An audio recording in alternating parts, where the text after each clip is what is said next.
Et concernant le ministre de la Santé fédéral, Frank van der Broek, il est préoccupé par le variant Omicron, une pandémie dans la pandémie selon lui. Devant le Parlement ce mardi, le ministre de la Santé ne s'est pas montré rassurant face au variant Omicron. Pour lui, il est clair qu'il ne faut surtout pas se relâcher. Tous les experts s'accordent sur le même scénario pour la Belgique. D'ici janvier ou février, selon ces scientifiques, le variant Omicron sera dominant dans notre pays et même en Europe. Il faut donc trouver des solutions pour faire face à cette nouvelle donnée. Cela passe notamment par l'accélération des doses de rappel, dossier discuté hier par le Conseil supérieur de la santé qui devrait donner son feu vert à ce projet. Mais est-ce que cette campagne arrivera à temps pour freiner Omicron? Peut-être pas si l'on en croit Frank van der Broek, très préoccupé par la question. Devant le Parlement, le ministre de la Santé a évoqué un variant qui pourrait devenir une pandémie dans la pandémie. Pour lui, il est donc clair qu'il n'y aura pas d'assouplissement pour les fêtes de fin d'année. Nous ne devrions certainement pas nous relâcher, mais plutôt nous serrer les coudes dans les semaines à venir, a-t-il indiqué. Car selon Frank van der Broek, les décisions des 3 derniers Codeco commencent enfin à porter leurs fruits, comme le port du masque généralisé aux enfants à partir de 6 ans. Il existe des preuves scientifiques claires qu'il est utile pour les enfants de porter un masque buccal lorsque la circulation du virus est si élevée. Mais que les Belges se rassurent, si le ministre ne veut pas d'assouplissement, il ne prévoit pas non plus de resserrer la vis. Pour l'heure, le comité de concertation est toujours prévu pour le 22 décembre, mais il n'est pas exclu qu'il soit avancé. Et concernant la régularisation des grévistes de la faim, on lit dans un article publié par La Libre, la grève de la faim des sans-papiers, c'était un problème du gouvernement. L'avocat Alexis de Swift était auditionné devant la commission de la Chambre traitant de la régularisation des grévistes de la faim ce mardi. Il a dit que nous avons gardé le secret en toute confiance jusqu'au moment où il est apparu clairement que le secrétaire d'État ne respectait pas sa parole et où on a parlé de trahison, a déclaré Alexis de Swift en ouverture des auditions mardi après-midi devant la commission de la Chambre traitant de la régularisation des grévistes de la faim. Les avocats Alexis et Marie-Pierre de Puisseret ainsi que le père Daniel de l'église de Béguinage, le représentant de la plateforme citoyenne de soutien aux réfugiés Mehdi Kassou ont été longuement auditionnés mardi après-midi en commission de l'intérieur de la Chambre en tant que porte-parole de 400 à 500 personnes sans papier qui ont fait une grève de la faim entre fin mai et fin juillet. Les porte-paroles sont revenus sur l'accord qui a amené à la suspension de cette action qui avait eu un grand écho médiatique. Ils ont fait valoir qu'ils avaient accepté la confidentialité demandée par les autorités ainsi que de remplacer les 2 mots tabous, négociation et critères de régularisation par discussion et ligne directrice. Après avoir reçu l'assurance que les dossiers des grévistes seraient tous considérés recevables et jugés sur le fond, il y a eu des blocages. Lors d'une nouvelle réunion le 21 juillet, les représentants des grévistes de la faim ont estimé avoir eu suffisamment de garanties orales, vu le nombre de sollicitations sur son GSM à ce moment-là par 2 vice-premiers ministres. Alexis de Swift a estimé qu'il s'agissait d'une question de survie du gouvernement en tant que survie des grévistes. La possibilité d'une régularisation pour raison médicale NAFTER des grévistes de la faim était selon lui le dernier point infléchi qui a amené à la suspension de la grève de la faim. C'était un problème de gouvernement, a encore défendu l'avocat.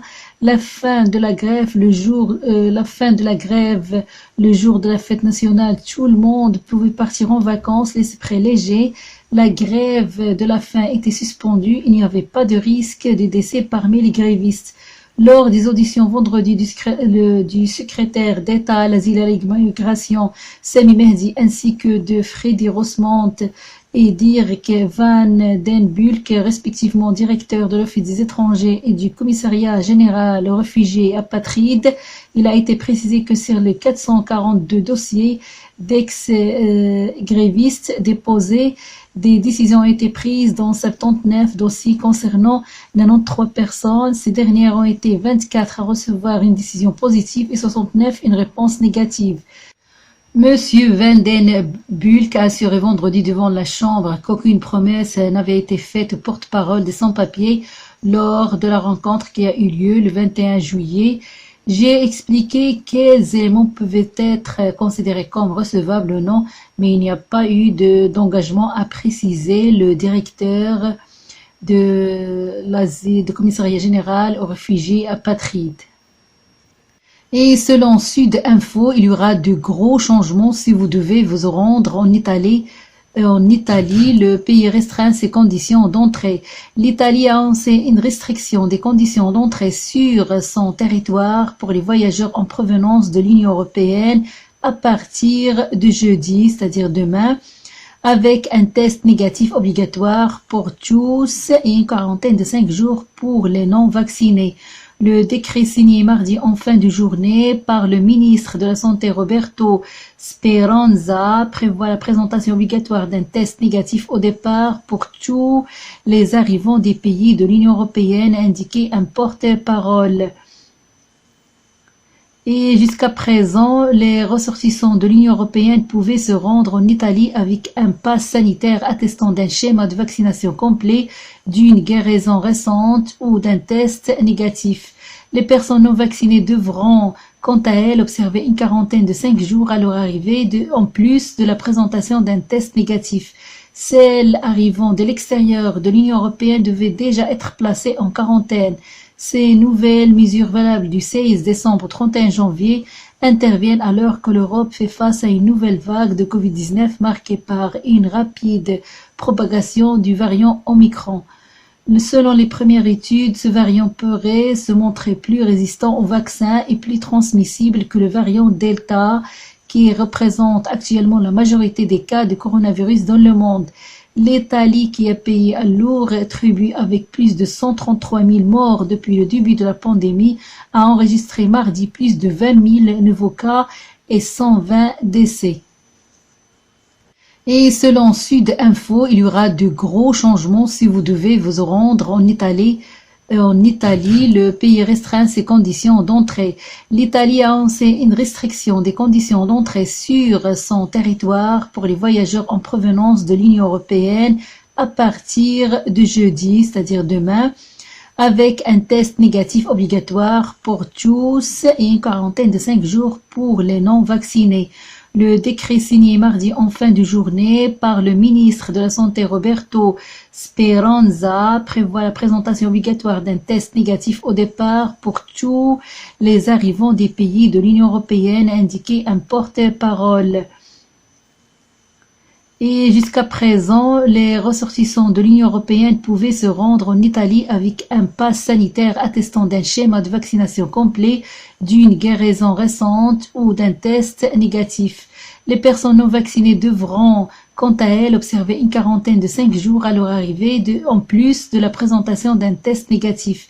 Celles arrivant de l'extérieur de l'Union européenne devaient déjà être placées en quarantaine.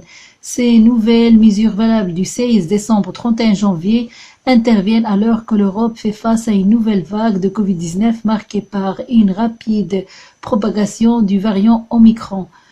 Selon les premières études, ce variant pourrait se montrer plus résistant au vaccin et plus transmissible que le variant Delta, qui représente actuellement la majorité des cas de coronavirus dans le monde.